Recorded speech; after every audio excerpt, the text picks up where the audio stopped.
This is my last update on my neurofeedback journey. If you haven't been keeping up, the last couple months I've been doing neurofeedback, which is a way to have the brain retrain itself through positive reinforcement. All the while I am watching Netflix while it's doing this. And so you can look back at previous examples to see what's going on. But the entire time this computer is monitoring my brain activity.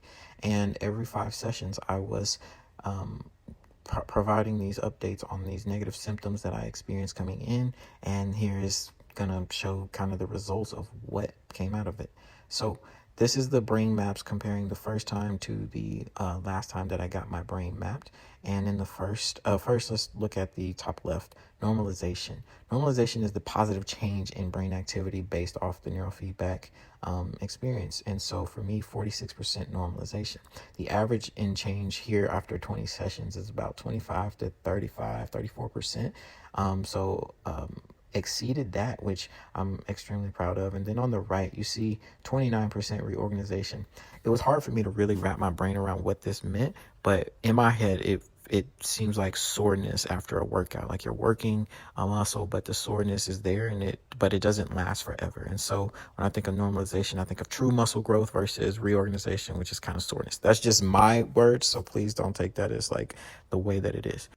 But if we go in and look at each brainwave, the delta is the one about, the sleep brainwaves. And so we saw some improvement in the parts that we were working on, the T3, the C4, the P4. They improved normalization, meaning it's positive growth. And then there was some increase in the F7 on as reorganization, but should not be a long-term thing. And so with the growth here, the increase here, we should see better sleep. We should see better memory, less brain fog, things like that. And I can say that I probably have had better sleep. On a theta, this is where a lot of the activity was very low in the back of my brain, and we saw a lot of improvement here. This was a lot that we were working on. And if you remember, the low theta in the back was a lot of suppression of emotion, a lot of compartmentalizing. And so we saw increases in various places here that were trending toward the desired range, which was extremely good, and will probably show up in less of those emotional suppression and compartmentalizing.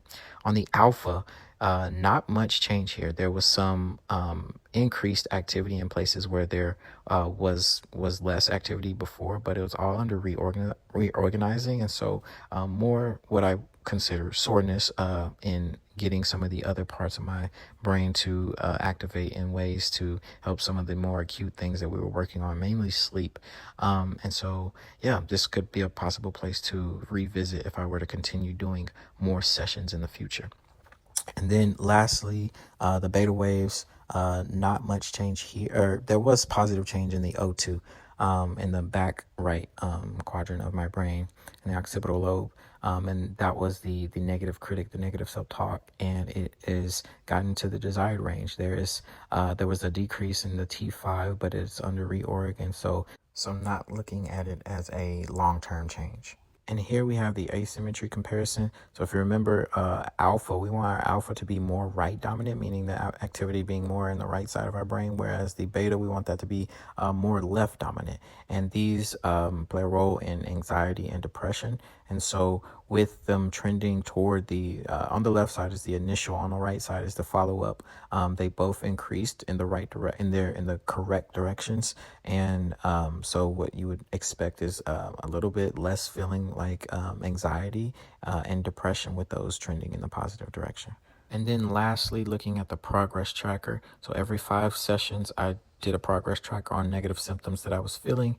And this compares the first to the last progress tracker that I completed. And the initial, you see the dark blue, those bars are a lot higher, meaning those symptoms were more severe compared to the lighter blue at the very last session that I did. And so a positive experience. I saw a positive experience in my brain activity from the paper, but also in my actual life. I saw better sleep. I saw better decision-making ability. I saw less depression and anxiety during this period. And so overall, I think it was a great experience, and you should check it out.